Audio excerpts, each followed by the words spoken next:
Facebook Design Divas. Hello there, my Insta Design Lovelies. It's so good to be here with you. I'm Donna Hoffman. They call me the Interior Design Advocate, and also one of the country's leading interior design coaches. How flattering is that? And that is because I empower design lovers just like you all across the US and beyond. It's exciting. We have students all over the place now, all manner of English-speaking countries, I should say. And I empower design lovers to get your own beautiful results, to stop design frustration, to stop design disappointment with results that you don't like and wasting money and feeling too afraid to start, or feeling like if you don't hire somebody, you'll never be able to get it done yourself. Some people are never going to hire a designer. Most people are never going to hire a designer. So knowing how to do what you need to do to make your home look gorgeous, feel gorgeous, that's our mission here at the Interior Design Advocate. You might notice that I'm actually sitting in a design studio, or a piece of it. That is because I also own and run a luxury interior design company based in the Philadelphia region of the United States, and we deliver stunning luxury design for all manner of discerning clients, doing one-on-one work with them. And I'm having a hard time with my Insta shot, hang on. And every Tuesday, 4 p.m. Eastern, we like to stop what we're doing here at our luxury design company, and we come out here, I teach a lesson, hear what's going on in your lives and your design, beautiful, gorgeous brain of yours, that beautiful, gorgeous brain of yours, and I answer questions about the design lesson that I've given. So I'm getting all kinds of hellos and waves back to all of you, mwah, my dolls and my girlfriends. I'm so happy to be here with you. So today is a big topic, and I get so many questions about color and color palette. And so you asked for it, we're doing it. We're doing this Insta Live and Facebook Live is for you. It's all about how to put together a phenomenal color palette. Back to basics, phenomenal color palettes, back to basics. And I get a lot of questions, and the three most common questions that I get, and in a little while I'll take your questions, your project questions. However, I will not be giving you paint colors. I will not be designing for you. I am teaching you to do the designing yourself, okay? I'm getting hearts and flowers on that one, okay? So don't ask me a paint color question about naming a specific paint color. I don't have my decks pulled. There it is. And this is about you getting empowered. Okay, so these are the three most common questions I get about color palettes. First is, how many colors is too many colors, or are too many colors in a color palette? Getting thumbs up on that one. I get, can the color palette be different in every single room? Get that question a lot. And then I also get, how do you plan or create a color palette? So here's what I want you to know. So color's a big topic. So big, in fact, that in design school, we designers, when we're pursuing our training, we will be in a color course for 1 to 2 semesters of our training. It's a big topic. Why? Well, first of all, so to answer the questions, and I'm going to answer those questions for you that I just outlined, but those questions tell me how much you still need to grow your game in your color knowledge, because once you grow that color knowledge, some of those questions will just fall away. They won't even be issues for you. So first thing I want you to know is that color is dynamic, right? Right now on my desk, I've got these inanimate objects. I've got a glass of water, I've got a pad of paper, I've got a bright yellow pen, I've got a candle, I've got a mug, more paper, a lot of paper today. So they just seem like a bunch of inanimate objects, and people just think, non-designers think that color is just this kind of inanimate thing. No. Color is not inanimate. Color is actually very dynamic. In fact, on my desk, my yellow pen is jumping out amongst this assortment because it is in such deep contrast and a much more saturated color than everything else around it. But that's a lesson for another day. What you need to know is that color is dynamic. It doesn't just sit there like a lump. It is actually doing something. It's affecting you. Color, first of all, has movement. Color moves. Some colors move toward you. Some colors move away from you. Color has movement depending upon what color it's sitting next to. Colors will change based upon other colors that they're sitting next to. If you want to excite a color, you'll put certain colors next to it. If you want to quiet down a color, maybe a tile that you inherited that you can't stand in the second bathroom of a condo you just purchased, you'll put other colors next to a color you want to just quiet it down. Color is dynamic. It has movement within itself. It pulls your attention. It also is used to stop the eye or lead the eye. If you don't want to stop the eye, you won't break up a color in a particular area of your home. If you want the eye to blow past something, you won't put something in its way. So for example, how many, do I need a different color palette for every single room? Well, I don't know. Do you want to stop the eye between every single room and chunk up your home into little teeny its and bits? If you do, have at it. Put a totally different color palette in every single room in your home, and you will chunk up your home so that all your square footage goes bye-bye, and everything is really, really little and choppy looking. Probably not what you want to accomplish, right? Everybody wants more square footage. No matter how much square footage you have, everybody always wishes something was a little bit bigger. But anyway, so the question, can I have a different color palette in every single room in my home? Well, if you understand that color is used to lead the eye or stop the eye, expand a space or shrink a space, depending upon the wise design diva, that's you, the smart, wise, brilliant design diva behind those color choices. If you want to stop the eye, yeah, you're going to make some changes in color between rooms, between zones in a room. If you don't want to stop the eye, you're not going to make those changes. So how many colors is too many? That's another really popular question, but let me tell you this. If lesson one is that color is dynamic, it's not an inanimate blob. It does something. It has movement. It moves toward the eye, or it moves away from the eye. It leads the eye, or it stops the eye based upon how you plant it and move it through your space. Lesson number two is that color is a very, very powerful link to design style. It is. Now, some styles can absorb all kinds of color and be fine, but some styles don't. Think about it. Think about a rustic interior.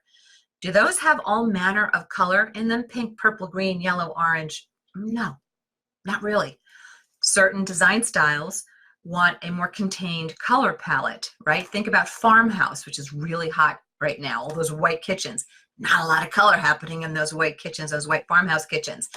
So boho is a design style that can either go a little more farmhousey and be a little less colorful, or boho could go a little more Parisian or a little more Old English, and it can get really colorful. So that's where color and style start to kind of go hand in hand. Or if you think about maximalism is another one I wanted to call out to you. Maximalist interiors, one of their characteristics, if you're looking at that growing design trend and if you're attracted to it, there's a lot of movement in those spaces, like boho can be. And you can create movement. Remember, color creates movement. You can do that by changing up to a lot of different colors. Now, then there are design styles that can absorb either a less colorful palette or a more colorful palette. So traditional, transitional, those can go very monochromatic, or they can have a lot of color in them, right? The more color you start to throw into a space, though, the more movement you create in it. And for some of you, depending upon your design fingerprint, we'll talk about that in a sec, too much color will make you just feel uncomfortable. It'll feel like noise. It'll feel too, you'll use the word busy. It's too busy feeling to me, Donna, and I would, as a design coach, tell you, well, it's kind of like visual noise. It's too noisy for you, as opposed to someone else, like a client that we're designing for. She needs a lot of movement and in her space. And she doesn't like a lot of quiet. She's so boho, and she likes a lot of color to keep transitioning and moving and moving and moving and skipping, right? So different design styles have very often color palettes associated with them, or color palette qualities, okay? It may not be just the colors. But then you look at something like modern design, and that can be either fairly achromatic, not too colorful, but with little splashes of real pop kind of colors. Or you can do modern where it's very mod and a lot of interesting color contrast happening, lots of different color happening, right? So the amount of colors, when you say how many colors is too many colors, it's not really the right question. What you want to think about is, what's my design fingerprint? Who am I in design? How much color do I enjoy in a space? And also, what kind of style am I working in? What kind of design style? And when you do your research on that design style, Houzz, Pinterest, magazines, but certainly online, really easy, just, Google, maximalist bedrooms, and you'll see what comes up, or Paris boho, you'll see what comes up. And you can start to look at what color palette qualities are associated with the style that I'm playing with right now, that I'm going to start morphing my home into. Is there a lot of color, or is it kind of a restrained color palette? And then how am I within all of that? What's my design fingerprint? And the design fingerprint is something that is very unique to what I teach, but it works like a charm. It's way too much for me to teach to you. I do touch upon a little bit of it in a great free workshop. I've posted a link to it called From Decorating Stress to Decorating Genius. But your design fingerprint is how you uniquely relate to things like line, form, shape, color, texture, pattern. But in terms of color alone, it's what kinds of colors you're relating to, and how you need color placed and move through a space. It's kind of like a summary. This is a real summary. I'm kind of making this fast because we don't have a lot of time. I want to get to questions soon. So I want you to do some more homework about yourself in color and your design style in color. See where you're supporting that design style with color and where you're not. For example, we did a Hollywood glam bedroom for a client last year. Black and white, baby, had to go in there. And yeah, then we added a little bit of purple, or a little bit of, we could have gone a little bit of pink. But she wanted something that was very feminine. She didn't want just black and white. We could have done just black and white, Hollywood glam. Oh my gosh, black, white, gray, right? Cream, there it is. So just as I'm painting that picture for you in those colors, you can say, yeah, I can see Hollywood glam coming up. When I mentioned this Hollywood glam bedroom to you, I bet you weren't thinking of orange and yellow and, you know, and fuchsia pulled together, right? That doesn't say Hollywood glam to you. So color says something. So how many colors is too many in a color palette? What are you trying to do with that room that you're designing? Who are you in design? Can I have a different color palette in every single room of my home? Well, what are you trying to accomplish with your colors and your palette? Trying to chop up space? You're trying to create continuity. And then the question as to how you plan and create a color palette. That's a really big question. And when designers are learning to put together a space, you don't start with your color palette. You actually start, I believe you start with the design fingerprint and other steps that come way before you start designing. I talk about that in this workshop as well. But color palette is something that I want you to divide your thinking into two areas. I want you to think about concept and then decision. Concept is, this is my general thinking. I believe that this guest room I'm working on is going to have this type of color palette. But then as you start working on your new guest room and you start searching for fabrics and rugs and so forth, you're going to see what you're pulling in, what you're attracted to, and it may all work beautifully with your concept, or you might find something and go, I love this fabric, and I think I want to change my color palette here. I think I can do something that will really use this as kind of my inspiration point. So I tell you that, not to say that concepts should just be thrown out the window, but what I want to say is concepts steer you as you launch out of the gate, you know, that as that racehorse. But then any good racehorse is going to adjust to the track, and you might find something, discover something that says, you know what, I'm going to stick with this palette. It's perfect. It's working. I'm finding everything I need. Or you might say, you know what, there's a new idea, and I can add that to my color palette. So color palette planning starts with concept, and then as you start to put your space together, that's when you start to make more of your decisions, and that's when your palette really starts to take shape. So those are the kind of the basics that I wanted to share with you. Is there way more to share with you on this? You betcha, but can it be done in a Facebook Live? Nope. And would I need to screen share with you? Yep. So hopefully that gets you started, and I'd love to take your questions on color palette, back to basics. Hopefully those back to basics inspired you. And while you're putting in any questions that you might have, let me tell you what we're working on next week in our Facebook Live. Can't wait for this one. Is another goodie. So next week we're going to be talking about, where do I start my design project? I get that question a lot. Where do I start my design project? So I've definitely, I'm going to recommend that you check out that free workshop, From Decorating Stress to Decorating Genius. I give away a lot of great information inside that workshop. And I also talk about an amazing online course I offer called From Decorating Stress to Decorating Genius. And in that online course, super fun and easy, great private community that comes with it as well, but private Facebook group. but also it's the 7 simple steps to great rooms. And color palettes are part of that, and planning color and fabric and so forth. So let's see if there are any questions. And if there aren't, we will wrap it for the day. I've got an appointment to get to in a little bit. So I am getting a bunch of lovelies saying hello to me. So hello to all of you, and hugs to all of you, to Karen and to Ruth, hi my loves, and Kathy and Jen McCann and Sandra and Angela saying howdy. Angela, where are you calling in? Where are you dialing in from or joining us from with your howdy? I love it. Sally is saying hi, and Margaret saying she rushed home to make it. I'm so glad. Linda saying hi. Rose is saying hi. Hello, girls. Love that you're here with me. Mwah. And then I'm getting all kinds of hellos and waves on Insta. Love seeing you girls as well. I just can't see you very well from here.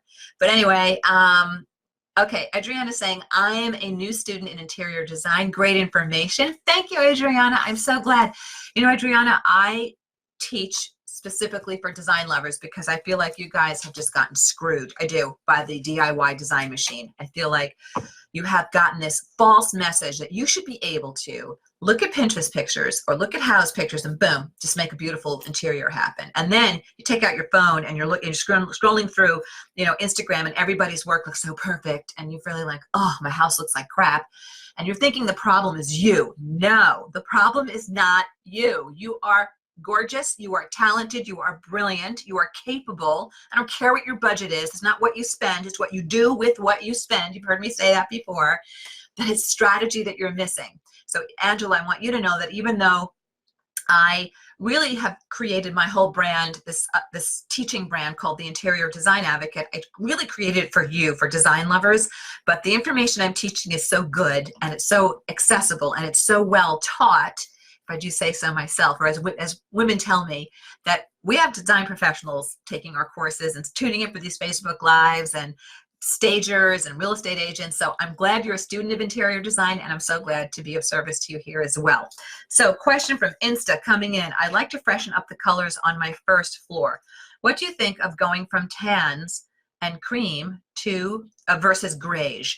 So listen, these are classic colors that are beautiful. And I don't want you to worry about, I think everything you're mentioning is fine. If you wanted to transition into all cream or tan, you'd be fine. If you want to go into greige, you're fine. Gray is a classic color. I know there's a lot of talk about grays going away.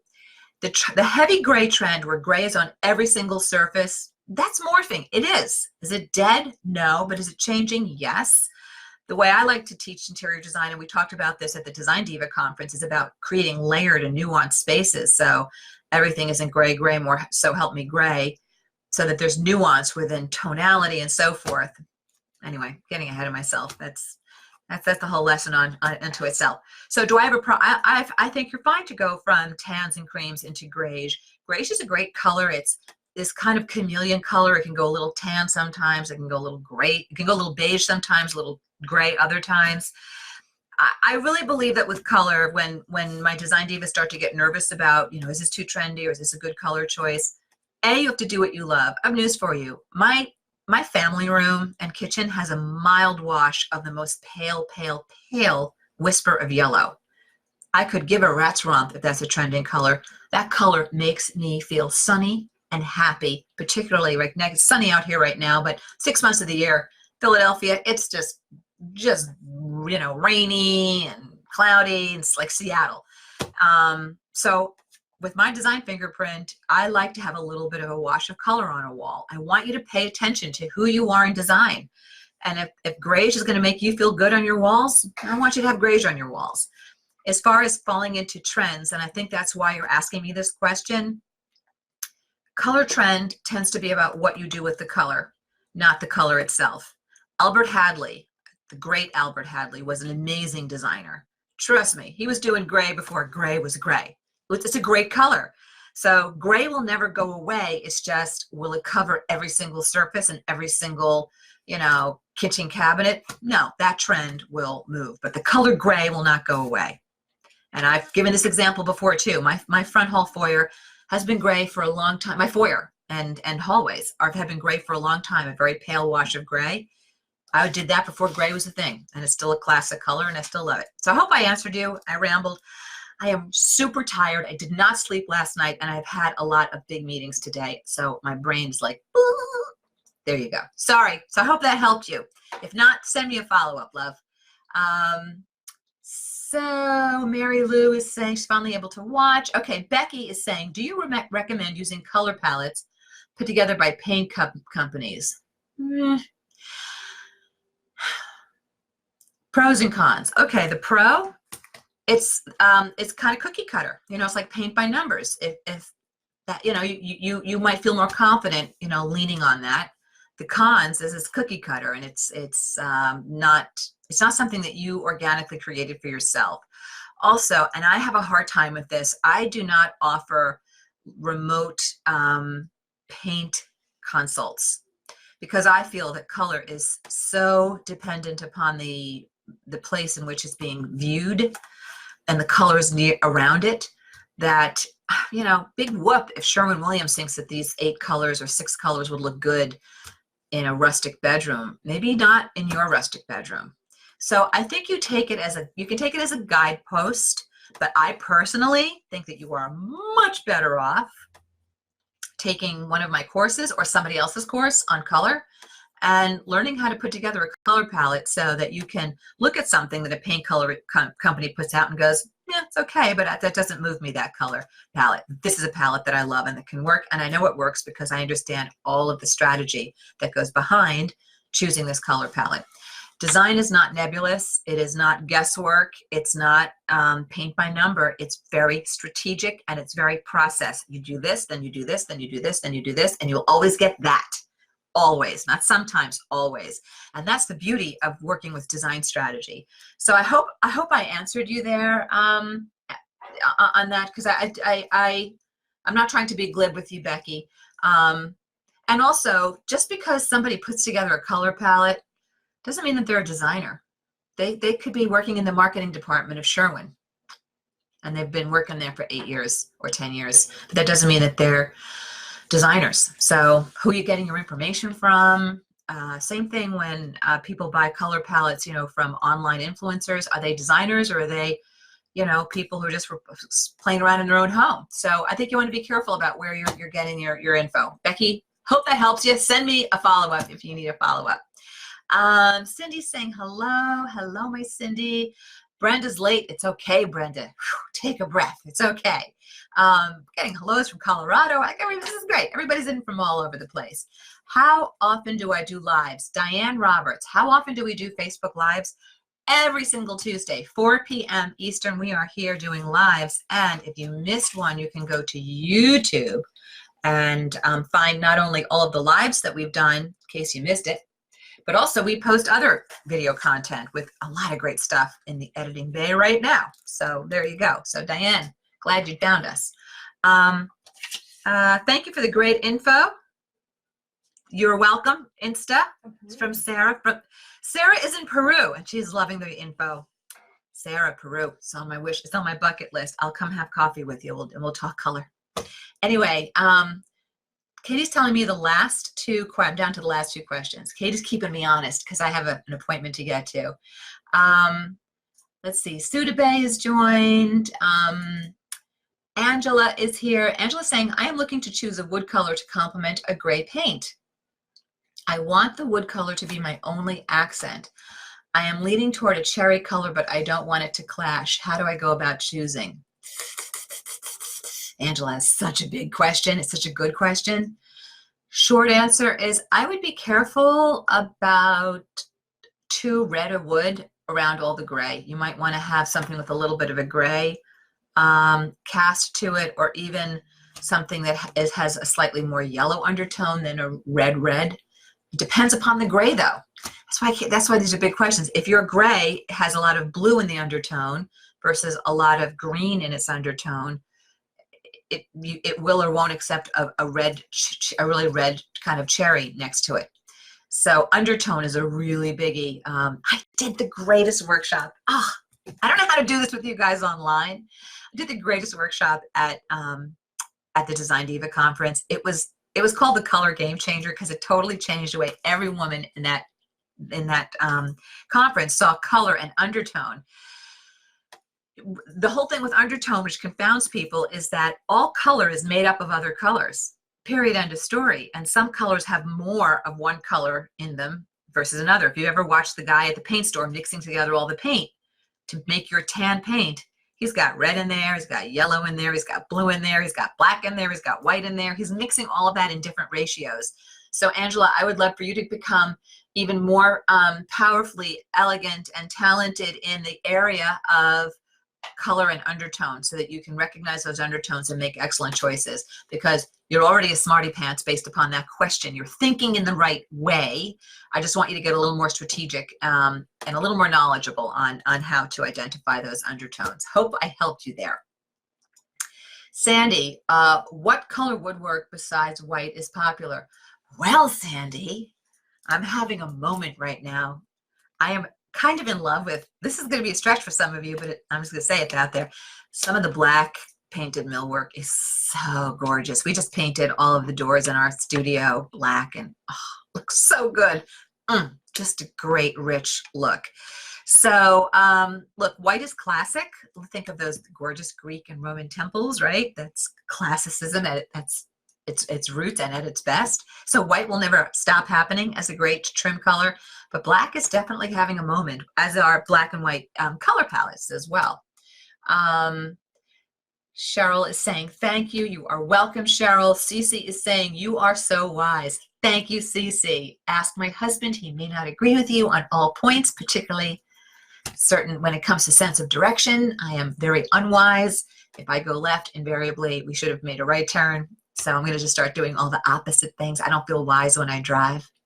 And I managed a couple of years ago to lose the Lincoln Tunnel. I don't know how I do that. I've been driving up to Manhattan since I was forever. And I don't know, I was thinking about something else or singing to the radio, and I just lost an entire tunnel. And suddenly I was on the GW, the George Washington Bridge, heading someplace I didn't want to go. Called Steve crying and said, what do I do now? Anyway, Mary Lou is saying, I'm in the process of decorating a small beach cottage that we just purchased. Congratulations. I hope you love it there and that it brings you a lot of joy. One of the rooms I am doing white woodwork and light blue walls. Can I mix different shades of blue in my accessories? Yes, please. End of story. Yes, do it, do it, do it. Definitely go deeper, go lighter. And you may even want to change the direction on the color wheel. That's something I explain inside of my Decorating Genius course. When you change directions in the color of the wheel, it's too long an answer. Yes, do it. Do it. I like it. I bless it. Go lighter, go darker. Good. Angie is saying, I have a double level tray ceiling in my master bedroom. Ooh, everybody party at Angie. Let's do it. A beautiful ceiling. I am using midnight blue and emerald green pillows and gold lamps and accents. Any suggestions for the wall and ceiling? I don't think I have any suggestions. I think I need to see pictures of all of this. I have a double level tray ceiling in my master bedroom. Got that. Midnight blue and emerald green pillows. I don't know what else is in the room. I don't know what your carpet is. I don't know what your design fingerprint is. I don't know what your window treatments are. Angie, I need pictures to be able to answer you. And I think you need more design strategy so that you're so on this that you know exactly what type of wall and ceiling colors you need. When you understand strategy, that won't even be a question. And I'm telling you, strategy is so easy to pick up. But you gotta do it. You gotta find it. You can't find strategy in blog posts, and you can't find strategy in pictures and more pictures and house idea books. You can't.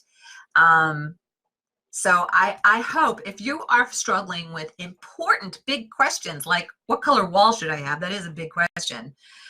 It's not a small answer, and it's not a blog post answer. And you're spending a lot of time in your home and that after that you created, and you're spending a lot of money and time putting it all together, whether you're painting it yourself or hiring somebody to paint it for you. So gosh, I hope you'll do yourself the favor of getting just a little bit wiser with strategy, because it will pay you big, big dividends. Strategy always leads to great results, and it creates tremendous confidence, as my students will attest. All right, so this is what I've gone way over. Last question here from Katie.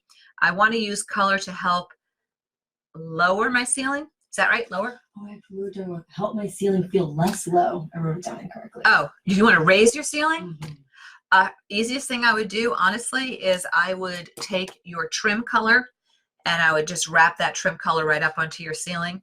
I would just change the finish. Trim should be in a semi, and then your ceiling would be in a flat or a matte. So that's what I would do to lift the ceiling. But there are so many great design devices that you can do to lift the ceiling, where you mount your window treatments, how you're hanging your artwork, to name a few, right? There are a lot of things you can do to move walls, move ceilings in how you appoint a room. So as we start to bring things to a close, because loves, I'm going to turn into a pumpkin very shortly. I've got to get on the road. If you missed this, find us on YouTube. You can always watch it and replay anything that you've missed. And then if you're not following us on Instagram, girlfriend, you're missing a party. At decorating.genius, that's at decorating.genius. And that's where you can see, some great teaching and inspiration from us. And if you want to see what we're doing at our design studio, that's a different Insta account. Why? Because I don't do anything simply. I like to really roll hard and fast. Right, Katie? Right. We just keep going. So we have a second Instagram account. That's why we really should start drinking or something. Drinking water, a lot of water. Stay hydrated. What's that on? IDH Designs. At IDH Designs. I like interiors. D like Donna. H like Hoffman Designs. At IDH Designs is our design studio. If you want to see what we're up to on some of the luxury projects that we're working on, gorgeous projects we're working on. So, all right, dolls, next week we're talking about where do I start my design project? And I see one of my clients joined us, and she was so thrilled I could see at a kitchen selection meeting we had, because she didn't know how seamlessly you move through a project and all the decisions you have to make when you start in the right place. Okay, so there it is. All right, guys, big hug to you. Thank you so much for joining me. I love being here with you every Tuesday, 4 p.m. Eastern, and I love having you here with me as well. So I will see you when I see you next week. Bye, everybody. Hi, this is Donna. Thanks so much for watching. And if you like this video, please hit the like button and comment below so I know what you think. And don't forget to subscribe to the Interior Design Advocates channel so you don't miss any of our great content.